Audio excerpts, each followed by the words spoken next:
If you're looking for murder, I know a guy who can get it for you wholesale.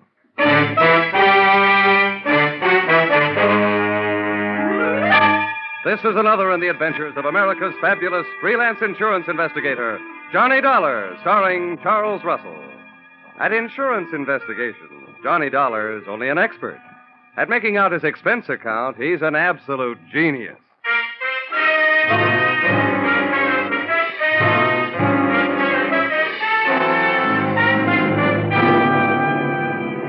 Expense account submitted by Special Investigator Johnny Dollar.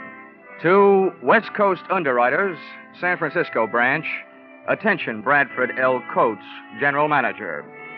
The following is an accounting of my expenditures during my investigation of the little man who wasn't all there, or in most cases, there at all, or the unpaid premium payoff. Expense account, item 1. 3 cents postage due on your airmail special delivery letter containing said assignment. I can just hear you dictating it.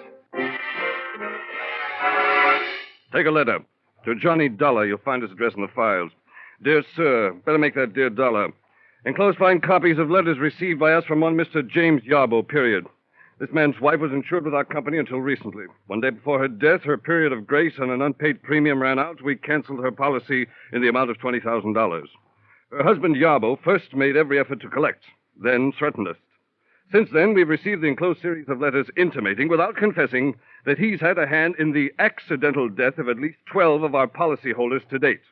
The police have been working on it, but are getting nowhere. If you are available, please come immediately. Yours very truly,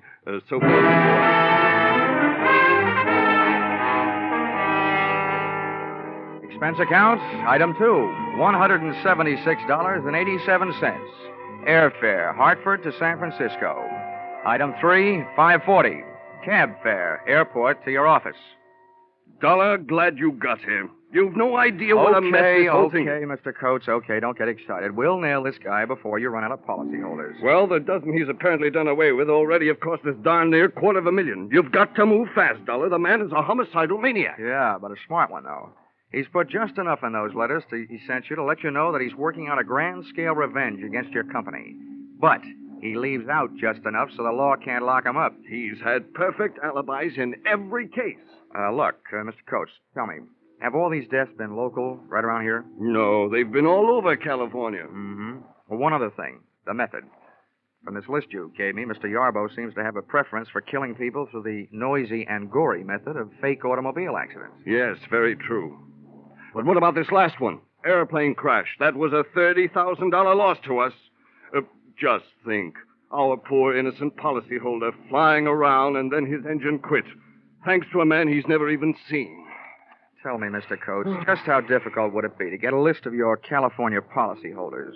Names and addresses, you know. Why, that would take days. But goodness gracious, man, you can't hope to keep an eye on them all. Besides, the minute you went off the job, he'd strike again. That's a preposterous idea. Cut time. Look, I don't want the list. I was just wondering how Yarbo got it. Oh. Now, so far you've given me nothing to go on. I'd like you to add 2 things to that. Yarbo's home address and a $50,000 life insurance policy made out to me. What on earth's that for? Well, look, in the first place, if we're going fishing for Mr. Yarbo, I might as well be the worm. In the second place, if I should get gobbled up in the line of duty, that $50,000 life insurance would make several attractive young ladies of my acquaintance very happy. Not, mind you, as happy as I can make them by remaining alive.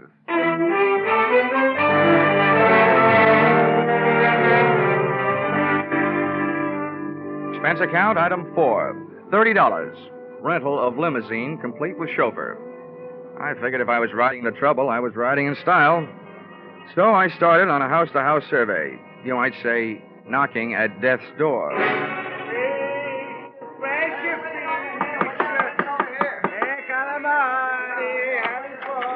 Yes. What is it, please? I'm sorry to bother you, Mrs. Gianelli, but I'm from the insurance company. Oh, yes. It'll only take a moment. One question about your son. Oh, poor Angelo. What do you want to know about my poor son?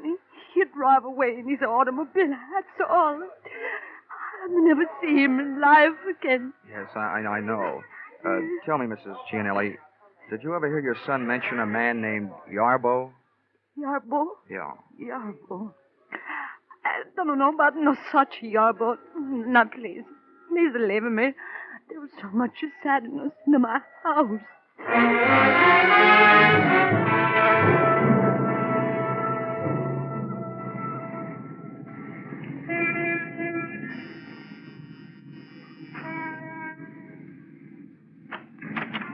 Yes?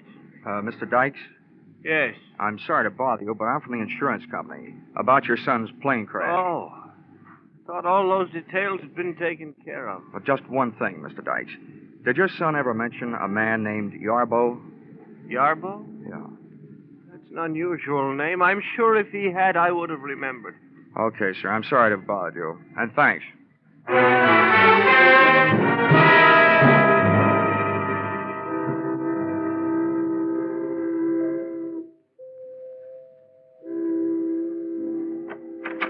Yes, sir. May I help you? Yes, I'd like to have a word with Mrs. Weatherly. I'm from the insurance company. Well, sir, Mrs. Weatherly has been indisposed, not receiving visitors. What is it, Brian? How do you do, Mrs. Weatherly? My name is Johnny Dollar. Oh, dear. You may go, Brian. Oh, I'm ashamed to let you see me in this condition, Mr. Dollar. Just ashamed. But you understand. I do indeed. Oh, it was bad enough. The accident, I mean. But the scandal! Oh, I'll never be able to hold my head up again. Yes. No. If Harvey had to get himself in an automobile accident, why, I ask you, did he have to have that awful Mrs. Barclay in the car? Hmm? Oh, yes. Yes, it was very unthoughtful of him, Mrs. Weatherly. Would you mind answering one question? Well, if I can. Did your husband ever mention a man named Yarbo? Well, no. No, he never mentioned a man named Yarbo. But neither did he ever mention Mrs. Barclay. I tried a half a dozen of the other beneficiaries left behind by Mr. Yarbo's list of victims. All I got out of it was a very watery afternoon. The tears were falling like monsoon time in Burma, but of information I got none. This brought me right smack up to a point I didn't want to have to reach, the point of contacting Mr. Yarbo in person.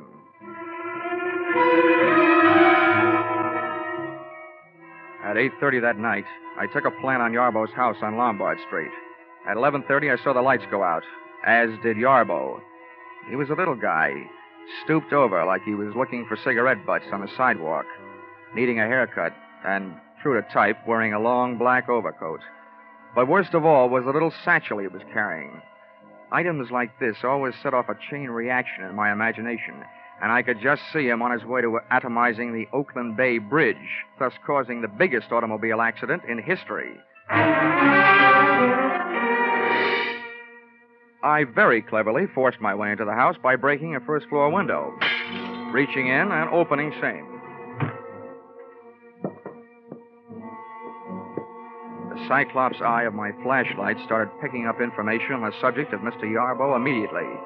The room I had entered looked like the Hobby Lobby of an English bobby, a crime museum if I ever saw one. On one wall, a gun case.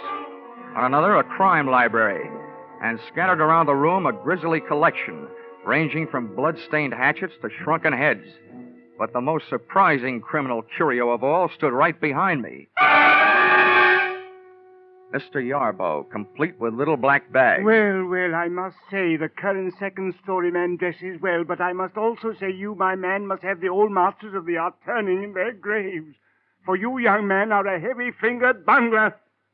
There, let's have a better look at you. Now, that flashlight, I'll feel better after you've dropped it. Hey, what am I doing? You're not even pointing a gun at me. Don't feel too comfortable. You are well covered from many points. A step from you in any direction may detonate any number of explosive devices. Why'd I have to pick this joint to burgle? I feel like a city councilman playing a call in the White House. You seem more the kind of a guy I should be working for instead of on. What's your racket? Racket? Yeah. You were in a racket, my little friend. My pastime is a science. Yes, I take it you are impressed with my collection. Who wouldn't be? Well, if you're interested, come here. About those booby traps? Oh, yes, yes. Note well the design of the rug. The large roses. Avoid stepping on them for the time being. Oh, great. And I was in here stumbling around in the dark. May your good luck continue. But look here in this case, the small vial on the right. That was purloined for me to order from the famous Black Museum in Scotland Yard. That little vial once rested in the case of the fabulous murderer, Dr. Crippen. On there, beside it, that lock of hair. That is from the head of the second victim of the noted mass murderer, Neil Cream.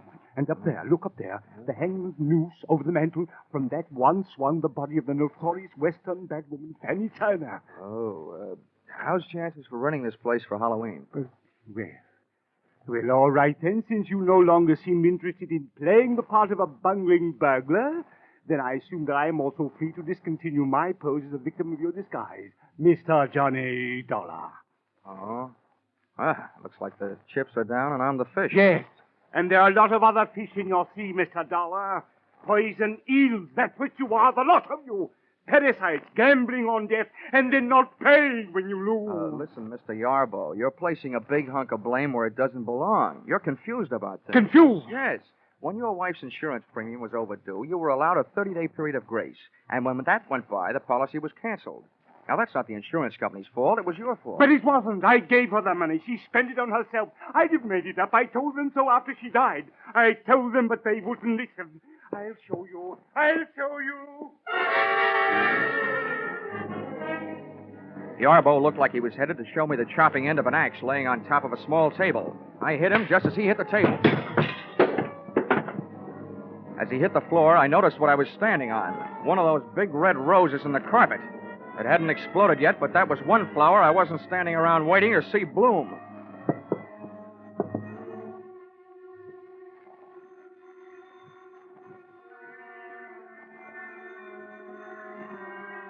It took a lot of nerve picking up a telephone in that room.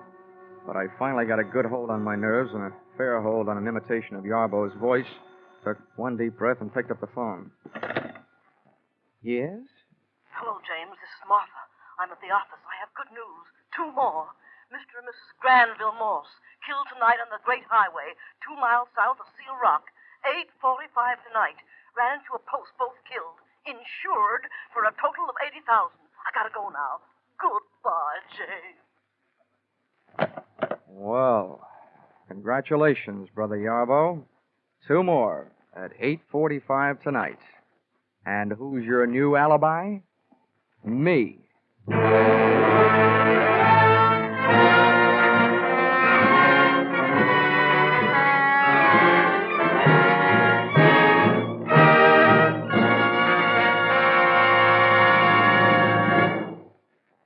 In just a moment, we'll return to the second act of Johnny Dollar. But first, did you ever think of "and" as a comedy word? Maybe not, but you'll get a full demonstration on CBS this Wednesday night. There'll be Groucho Marx and his guest on that hilarious quiz, You Bet Your Life. For it's the guests who sometimes floor Groucho with their wisecracks. There'll be Bing Crosby in his regular Wednesday night CBS show and his special guest, Bob Hope. There'll be George Burns and Gracie Allen and Bill Goodwin. And becomes more filled with comedy when you learn that Lum and Abner will have their premiere as Wednesday night regulars on most of these same CBS stations. Yes, this fall, you hear them all on C and B and S. Now, with our star, Charles Russell, we return to the second act of Yours Truly, Johnny Dollar.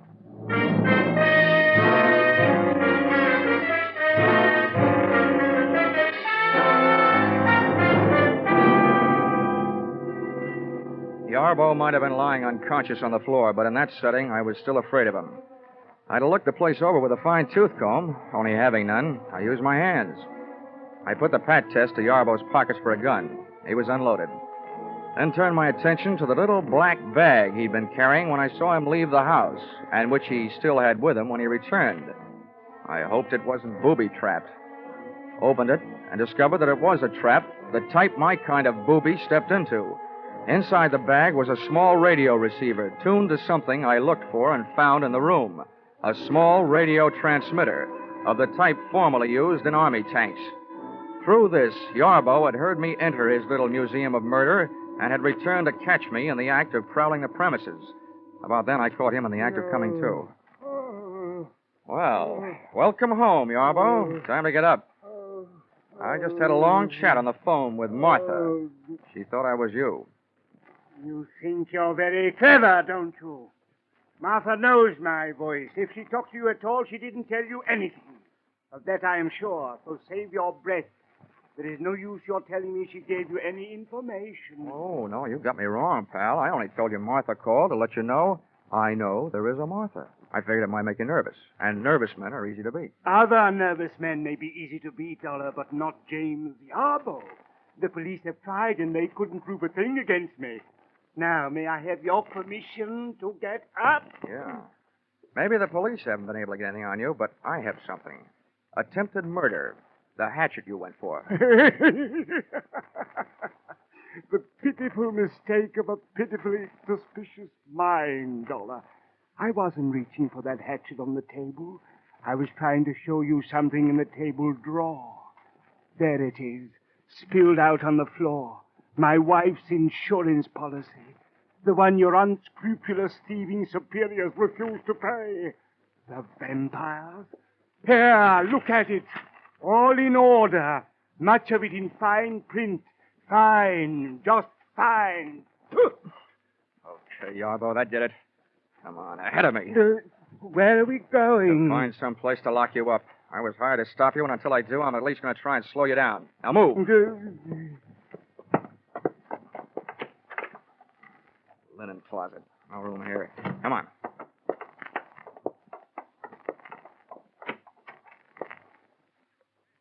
Bathroom. No window. Yeah, this'll do. Go on, get in there. No, not in here. Anywhere but in here. It's a good place. You may get thirsty. No. This is where my wife died. Not in here. No.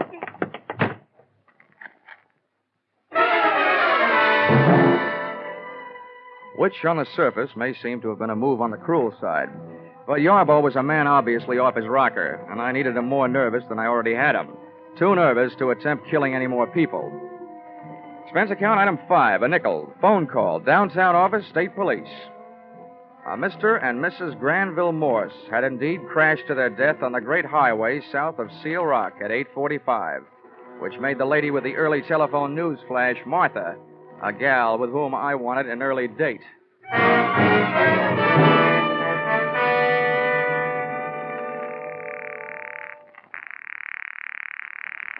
Come on, answer the phone. Hello? Hello? What is it? Hello, Mr. Coates. This is Dollar. Huh? Oh, yes, Dollar. What do you want? Well, first I want to tell you that you just lost 2 more policy holders. List price, $80,000. Oh, good Lord. This is terrible. Who? How? What? Never mind that. I've also got something else. On the good side. I need your help tonight. Of course. Anything. What can I do? Meet me at your office. You and I are going to go looking for a dame named Martha. Martha? Martha who? I don't know, but I hope she works for you. I'll be there in a half hour. Make that 20 minutes, and you'll be 10 minutes closer to happy days. The office personnel records of the West Coast underwriters turned up not 1, but 3 employees named Martha, which gave me 3 choices as to who had been supplying Yarbo with a list of West Coast policy insurance policy holders. Finding the exact Martha was even easier. On the phone, she had told me that she was calling from the office, and the night elevator operator's in and out book showed the signature of one Martha Kinsey, and I just couldn't wait to hear her report. Who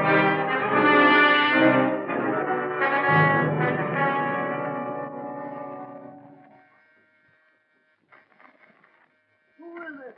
I've got a message from Mr. Yarbo. Oh, just a minute. Message from James. Oh, what does he want?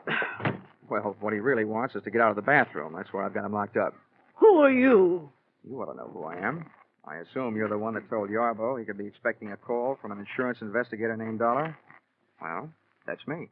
Well, I don't care. James told me girls give out lists of names all the time. Sell them for mailing lists. 10 cents apiece. May not be ethical, but it's not against the law. James told me, and I believe James. Oh, he's the smartest man I ever knew. He may be the smartest, but he's right in line to be numbered among the deadest. One of these fine mornings, the state is going to give him a cyanide egg for breakfast. What do you mean? You should know. Murder, execution, gas chamber. Well, you can't prove a thing. James told me so, and he knows. Well, he's smart. I hope he's not smart enough to pick a lock with a bath mat. Now, come on, sit down. You and I are going to have a nice, long talk. We are not. I won't say a thing. I don't have to, unless you have a warrant, an indictment, and a court reporter. James told me so. Yeah, I know. He's smart. But no matter what he told you, you're going to tell me a few things. Oh, no, I'm not. Oh, yes, you are. Oh, no, I'm not. Oh, yes, you are.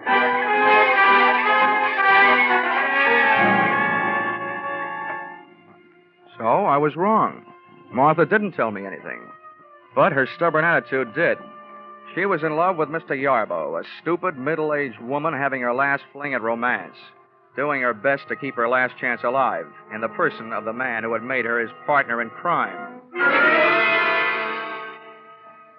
As crazy as it was, this grotesque pair of lovebirds created the only real emotion in the case to date and switched my thoughts from the widely scattered deaths which had brought me into the case and over to the single death of Yarbo's wife.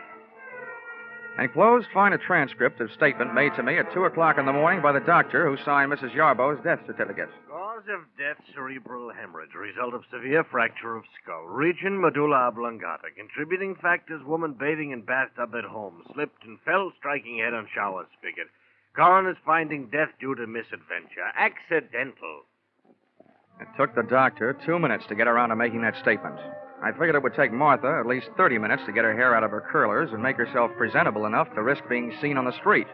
That left me 28 minutes to get back to Yarbo's house before she did, and I didn't need half that long. In the cab on my way over, I took inventory. 1, to date, Yarbo's alibis covering him on all the so-called revenge murders had been perfect. Too perfect. 2nd, when I first faced Yarbo, he screamed about his wife's death, not in the light of having lost his lady love, but in the light of having lost her insurance money. Just as my 3rd and most important conclusion came upon me, the taxi came upon our destination, and I had to go to work.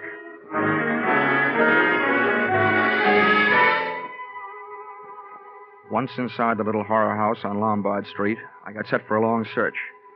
But it turned out to be a short one, and it proved 2 things. Yarbo was not only a murderer, he was as crazy as he'd acted in having kept the evidence around.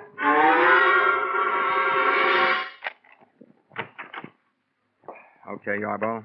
Come on out. Well, I hope you have enjoyed your waste of time, Mr. Dollar, as I've enjoyed my chance for meditation. You saw Martha, I suppose? Yes, I saw Martha. Bless her silent little soul. Yes, I was sure of Martha. She believes in me. You can say that again. Come on out here. Mr. Dollar, I suppose you are aware that this is the 2nd time tonight you have been guilty of breaking and entering. I am, however, willing to forgive that, should you come to your senses and decide to go back to Hartford and leave me alone.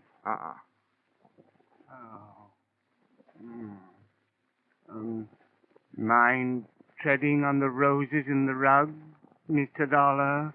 Sorry, Yarbo. I fell for that gag earlier tonight. People who smile at that joke give me the last laugh. Now, look, Yarbo, I know exactly what you've been up to, and I know why you've done it. But your little war of nerves has got to stop. It will never stop. No one can prove anything against me. I can. I can prove that you haven't done a thing to bring about those accidental deaths you've been taking credit for. Martha has sat down at insurance office and notified you every time there's been an accidental death of a policyholder in this part of the country. Then you've written the company your little letters and gotten your little kicks out of it, right? That's a lie, lie. This is a switch, a guy yelling that loud that he's guilty. You'll have to prove it. You will have to prove it. Don't worry, chum. I'm not going to waste a breath proving murders that you didn't commit. But, brother, I'm really going to go to town on the one that you did. Your wife, Mr. Yarbo. That is the most ridiculous statement you have yet made, young man. Look around you. Take note. I have profited by all the mistakes made by the original owners of these bloody souvenirs from Dr. Crippen on down. You see in me the living composite of them all, and I intend to stay that way, alive. I'm afraid you will, but it's going to be inside an upholstered room. And this is what will put you there. Yeah, Mr. Yarbo, you carried your little hobby of crime souvenirs too far when you saved this hunk of pipe and the faucet with which you clubbed your wife to death. She slipped and fell. She was in the tub. I'm sure the police microscopes can give you a strong argument on that one. Now, come on. Now, let's make it easy on each other, shall we? No, I didn't do it. I didn't do it. Let go. Whoa. Let go of me. You have to prove it. James, what's he doing? Help me, Martha. Help me. Hit him with something. I'd have bet on myself against the two of them if I didn't have to fight while playing hopscotch over those roses in the carpet, about which I still wasn't quite sure. It was touch and go. Martha would try to touch the back of my head with something, and I'd go. Do something, Martha. Do something. I'll fix him. The something Martha tried to do was pick up a heavy-based urn and aim it at me. She missed. It started to roll across the rosy carpet. When Yarbo saw where it was headed, he wrenched himself loose and dove to stop it. I dove the other way. He got there just too late.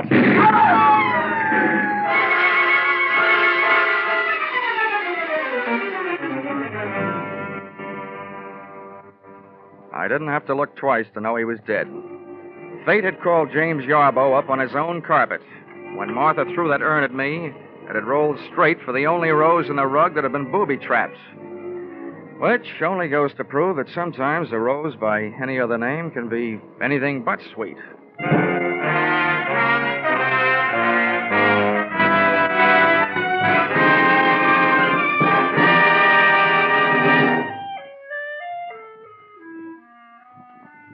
Expense account, item 6. $1.40. 3-month subscription, Love Life magazine. Sent to accessory to murder, Martha Kinsey, Tehachapi State Prison. I figured 3 months was about all she had, the judges and juries in California being rather efficient that way. Expense account, item 7. $6. Dinner and diving for pearls in a barrel of Blue Points at Fisherman's Wharf. Diving for Pearl's earring, which she lost while bending over the barrel trying to see what oysters look like. Item 8, $176.87. Airfare, San Francisco to Hartford. Expense account total, $942.08. Not including defense lawyer fees if you decide to sue me for not being able to add correctly. Signed, yours, truly, Johnny Dollar.